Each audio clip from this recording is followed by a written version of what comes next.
nghiệp số phong mai bong phone ngày nít nhom miền iPhone 6 Plus S một krương về miềnปัญหา chọp iCloud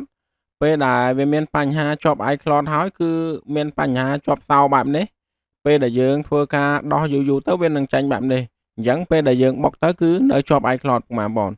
មកឥឡូវខ្ញុំមានដំណោះស្រាយអំពីរបៀបធ្វើហើយសម្រាប់ការធ្វើនេះដែរគឺយើង backup passcode ប៉ុន្មានបងគឺយើង backup passcode ទុកហើយពេលដែលយើងធ្វើការ factory reset វាហើយគឺយើង restore passcode មកវិញអញ្ចឹងពេលដែលវាមានបញ្ហាជាប់ iCloud ក៏ដោយក៏វាពេលដែលយើងធ្វើទៅគឺវាប្រើប្រាស់បានដូចមុនអញ្ចឹងគឺវាអត់មានបញ្ហាទេបងប្អូនអញ្ចឹងសម្រាប់ iPhone មួយគ្រឿងនេះគឺយើងធ្វើហើយគឺយើងប្រើប្រាស់បានដូចមុនអញ្ចឹងណាគឺមិនមានបញ្ហាអីទេណាហើយការប្រើប្រាស់របស់វាក៏ល្អដូចមុនដែរនេះឥឡូវគឺវាជាប់ iCloud ហើយបងប្អូនណាគឺវាជាប់ iCloud ហើយ iPhone ហ្នឹងហើយអ្វីដែលយើងត្រូវធ្វើគឺយើងចុចប៉ុន្មានបងយើងចុច Volume Power និង Volume Home ចុច Volume Power ពេលដែលវា reload ណាបងប្អូនពេលដែលវា reload យើងរាប់5វិនាទីពេលដែលយើងរាប់5វិនាទីហើយយើងបលែង Volume Power ណាទុក Volume Home ចាប់ពីដក Volume Power ទៅយើងរាប់10នាទីទៀតណាគឺយើងសុំទោសរាប់10វិនាទីនេះពេលនេះគឺវាចាញ់ DSU mode ដែរបងប្អូនគឺវាចាញ់ DSU mode អញ្ចឹងហើយកម្មវិធីដែលយើងត្រូវប្រើប្រាស់គឺ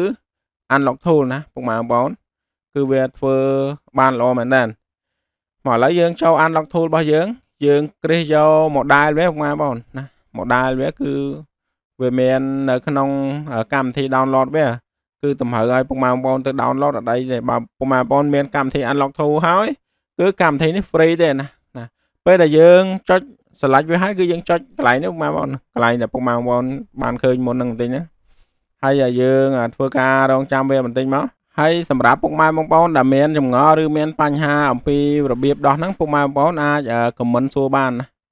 ពុកម៉ែបងប្អូនអាចខមមិនសួរខាងក្រោមវីដេអូឬក៏តំណាក់តំណងតាមរយៈ Telegram របស់ខ្ញុំដែលមាននៅខាងក្រោមវីដេអូបងប្អូនពុកម៉ែបងប្អូនអាចតំណាក់តំណងសាកសួរព័ត៌មានបានអត់មានបញ្ហាអីទេហើយសម្រាប់ការដោះរបស់វាហ្នឹងគឺវារៀងងាយដែរទេបងប្អូនគឺវារៀងងាយស្រួលដែរទេណាអត់ពិបាកទេឲ្យតែយើងធ្វើតាមដំណាក់កាលនីមួយរបស់វាទៅគឺវាមិនមានបញ្ហាទេគឺវាធ្វើបានដោយរលូនដែរណាហើយសម្រាប់ការដោះរបស់យើងគឺតម្រូវឲ្យពុកម៉ែបងប្អូនមានកម្មវិធី Unlock Tool ណាតម្រូវពុកម៉ែបងប្អូនមានកម្មវិធី Unlock Tool មួយគឺសម្រាប់ការដោះរបស់យើងហ្នឹងគឺយើងត្រូវប្រើនេះឥឡូវវាដើរហើយគឺយើងយកកន្លែងនេះពុកម៉ែបងណាទូរស័ព្ទយើងគឺយើងអត់មានត្រូវចុចអីទៀតទេណាគឺយើងយកកន្លែងហ្នឹងមកបន្ទាប់ពីយកកន្លែងហ្នឹងហើយគឺយើងធ្វើការរងចាំតិចសិនទៅព្រោះអីពីមួយដំណាក់កាលទៅមួយដំណាក់កាលវាដើររៀងយូរដែរបងប្អូនណាគឺវាដើររៀងយូរដែរអញ្ចឹងត្រូវតម្រូវឲ្យយើងធ្វើពីមួយទៅមួយគឺវាត្រូវការតែរងចាំអញ្ចឹងណាវាមិនមានបញ្ហាអីទេបើពុកម៉ែបងប្អូនធ្វើរៀងយូរអីក៏អត់អីដែរណាគឺវាអាហ្នឹងវាដើររៀងនេះឥឡូវវាកំពុងដើរពុកម៉ែបងប្អូននេះគឺវាមកដំណាក់កាលទៅមកដំណាក់កាលវាហ្នឹងពុកម៉ែបងប្អូនរងចាំតិចសិនទៅដើម្បីឲ្យកម្មវិធីនេះវាធ្វើការរួចនេះឥឡូវវារួចហើយក៏វាប្រាប់ឲ្យចុចដែរនេះពុកម៉ែបងប្អូនគឺអាខាងក្រោមវាប្រាប់ឲ្យចុចកន្លែងនេះណាគឺយើងចុចតាមវាហ្មងណាយើងចុចតាមវាហើយគឺដល់មកដំណាក់កាលទៀតយើង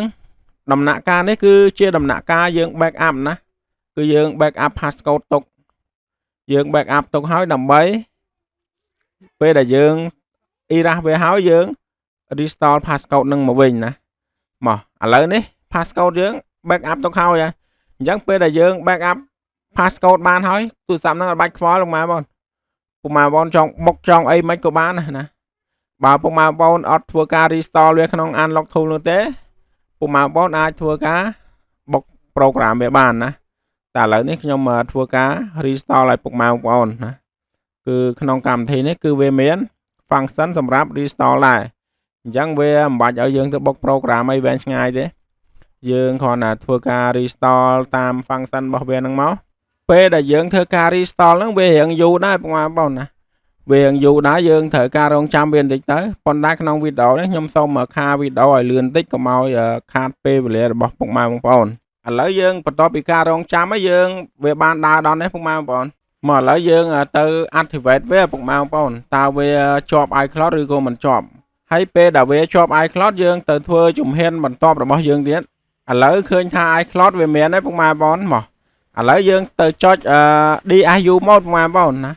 គឺយើងចុចចូល DSU mode មកដើម្បីយើងទៅធ្វើការងារយើងបន្តទៅទៀតយើងចុចអញ្ចឹងមកគឺទុករាប់ពី load 5 វិនាទីគឺយើងបលែង volume power បន្ទាប់មកគឺយើងទុកអានេះ10 វិនាទីទៀតគឺទុក10 វិនាទីទៀតគឺនេះវាចូល DSU mode đấyបងប្អូនពេលដែលចូល DSU mode អញ្ចឹងគឺយើងធ្វើតាមដំណាក់កាលម្ដងទៀតយើងយកកន្លែងនេះបងប្អូន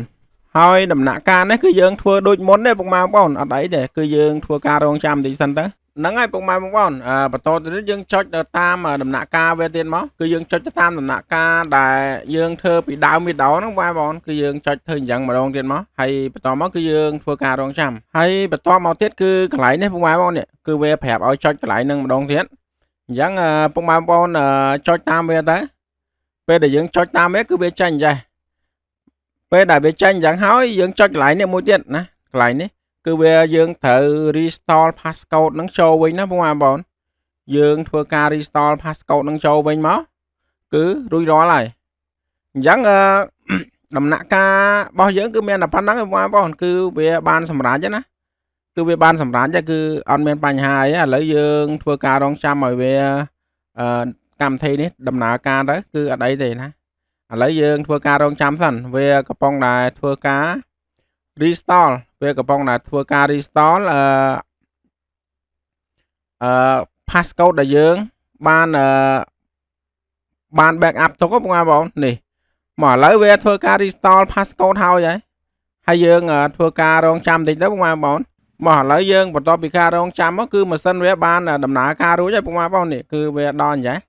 ឥឡូវយើងទៅធ្វើការ activate វាមើលតើវាយើងអាច skip ឬក៏អាចរំលង iCloud នឹងបានអត់ណាមកឥឡូវយើងធ្វើការចុចទាំងអស់គ្នា